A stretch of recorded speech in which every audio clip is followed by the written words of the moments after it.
வணக்கம் நண்பர்களே. ஸ்ரீ ஜெயகௌரி ஜோதிடாலயத்திலிருந்து நான் உங்கள் ஜோதிடாசான் வஜ்ரம் அருள்ராம்.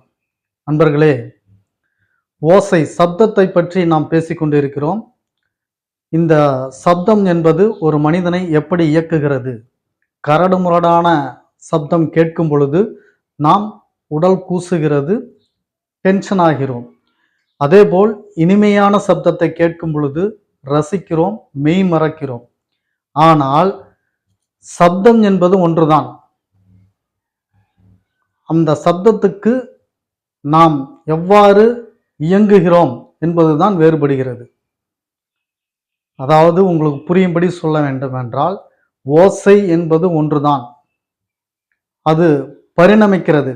கரடுமுரடான ஓசை, இனிமையான ஓசை என இரண்டு வகையாக பரிணமிக்கும் பொழுது, கரடுமுரடான ஓசைக்கு நாம்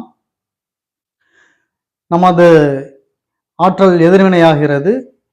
இனிமையான ஓசைக்கு மெய்மறக்கிறோம், ரசிக்கிறோம். இவையெல்லாம் எதற்காக நான் சொல்கிறேன் என்றால், மந்திரங்களை பற்றி நான் சொல்லிக் கொண்டு இருக்கிறேன் அல்லவா?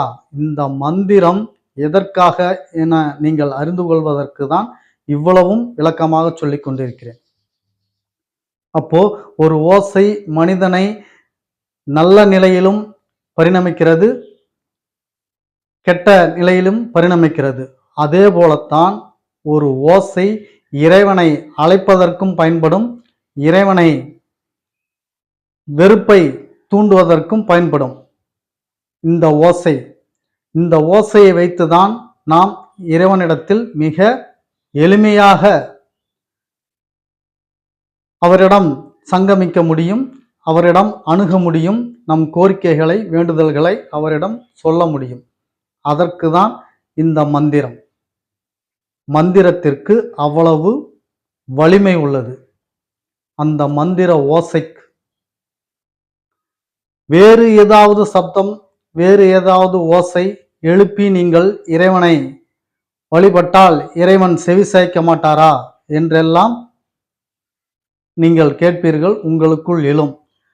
ஆமாம், ஒரு மனிதன் தூங்குபவனை மென்மையான இசையோடு எழுப்புவது நல்ல மனநிலையில் அவர் எழுந்திருப்பார்.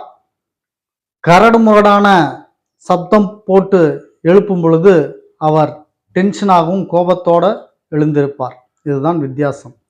அதுபோலத்தான் இறைவனை நாம் அணுகும் பொழுது இறைவனுக்கு எது பிடிக்குமோ அதன் வழியாக இறைவனை நாடும் பொழுதுதான் இறைவன் நமக்கு செவி சாய்ப்பார் என்பதை நீங்கள் புரிந்து கொள்ள வேண்டும்.